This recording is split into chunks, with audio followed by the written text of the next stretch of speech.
Welcome back to another episode of Landmark. In this episode, I go over the details and provide some tips and tricks for upgrading your tools via the new Tech Forge. Stay tuned. Hello everybody and welcome back. Today's episode is all about upgrades. This past week, Sony patched in the ability to upgrade our tools. We can finally upgrade our picks, our axes, our pulverizers, and our sickles. Unfortunately, if you've already crafted these items, you're going to have to recraft them because there's an important stat they've added. As you can see here, I've got a rubicite axe I crafted earlier, and here's a new one. And if you notice down here at the bottom where it says Harvesting Tier 5, it says 0 of 4 upgrades. It's a new feature they've added where we can basically customize how we want to upgrade these new tools. So unfortunately, you can still use these guys, of course, if you want to, but you just won't be able to upgrade them. But let's go ahead and take a look at how we do this. Let's just jump right in. Okay, so the first thing I'd highly recommend for you guys to do is to make sure you've built a stone forge.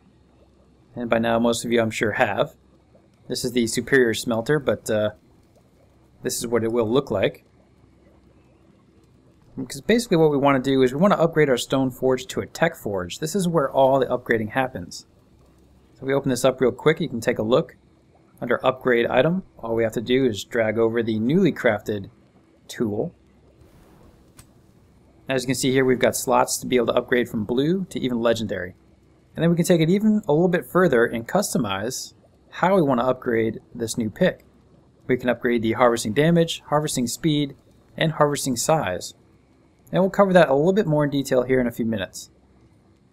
So first things first, craft yourself up a stone forge. And once you've got a stone forge, if we take a look at the recipe, you're going to build all of this stuff in the Tinkerer's Workshop. So if we take a look at the crafting station list, you can see the tech forge here listed.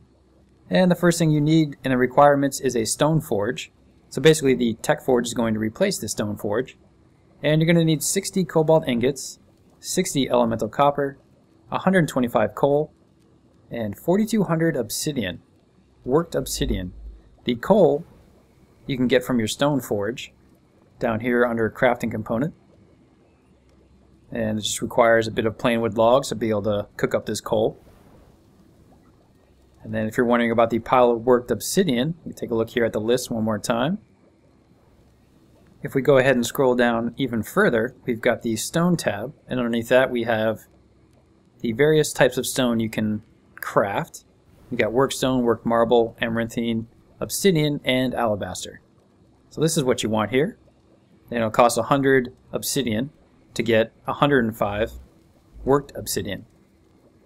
The requirements aren't too bad. Probably the longest part that's going to take you is grabbing, let's see here, probably grabbing the cobalt and the elemental cobalt.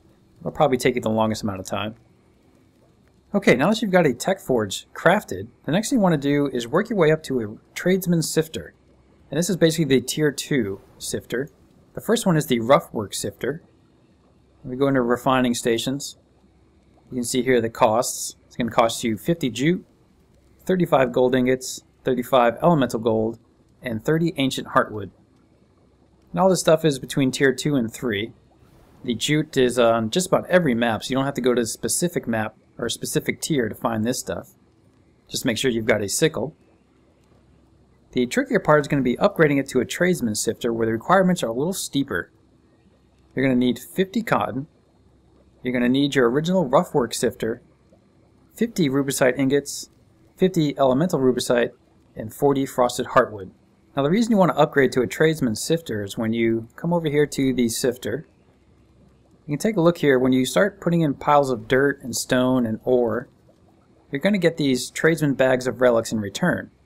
And this is where we're going to find most of the key components we're going to need to upgrade all of our tools. So as you're out and about and you're farming materials, what I highly recommend is using dirt. I mean, you could use stone and things like that, or sand. I tend to want to keep just about all of my ore, or gems.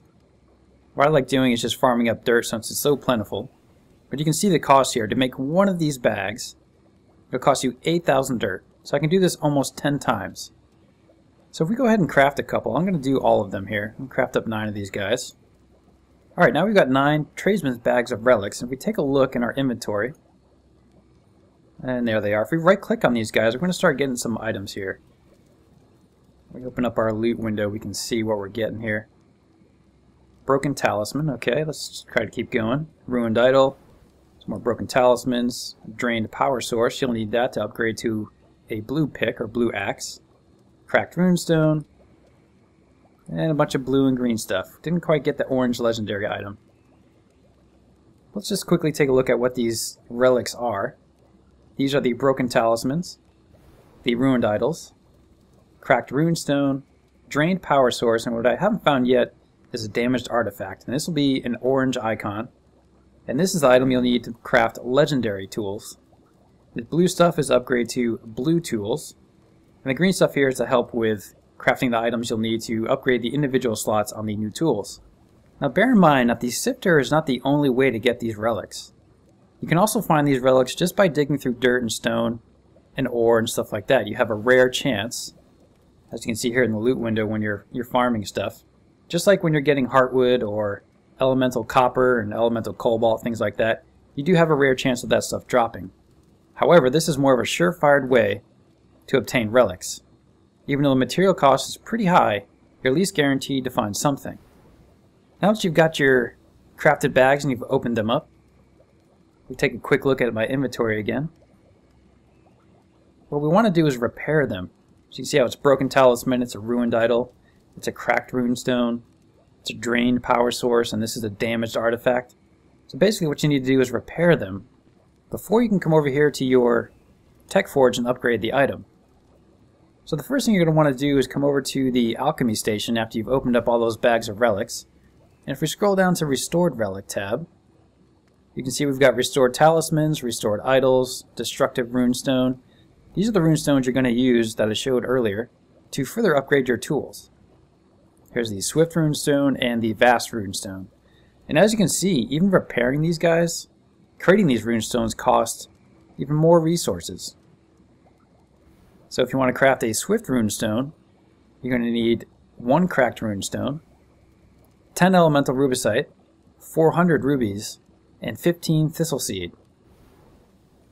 If we take a look at the restored power source and restored artifact, the restored power source is to upgrade your item from green to blue, and you're going to need the drained power source, 40 elemental gold, and 1800 emerald. And for the restored artifact, which is the legendary item you're going to need, you'll need 1 damaged artifact, 50 elemental rubicite, and 2000 diamond. And if we take a look at the Swift Runestones and the other ones, the costs aren't too bad. Basically you need a bunch of rubicite, elemental rubicite, a bunch of rubies, and quite a bit of thistle seed. And of course you have to make sure you get the raw resource, which is the cracked runestone. Alright, now that we've got all our resources and we got the items we need to upgrade our pick or our axe, we can go ahead and put this here in this slot, just like I showed before. And as I mentioned, you can see the stats here, 172, 59, 175. I want to upgrade this guy from green to blue. So if I throw in my restored power source, it is now a blue, it will become a blue item. And to do that, you're also going to need even more resources. So you can see the material costs down below. You're going to need 75 mithril ingots, 75 elemental mithril, 1875 ruby, and 45 frosted heartwood. Now if we start adding these Swift Runestones or any type of runestone, you can see the cost starts to go up. And of course our stats go up as well. And as you can see, as I place that, these other upgrades, the size and damage, blacked out, basically grayed out. So you basically have to choose what sort of buff you're going for. I could do 2, I could do destructive as well. So I put this into harvesting damage. You can now see I'm upgrading these stats, but I'm also losing customized slots here to the right.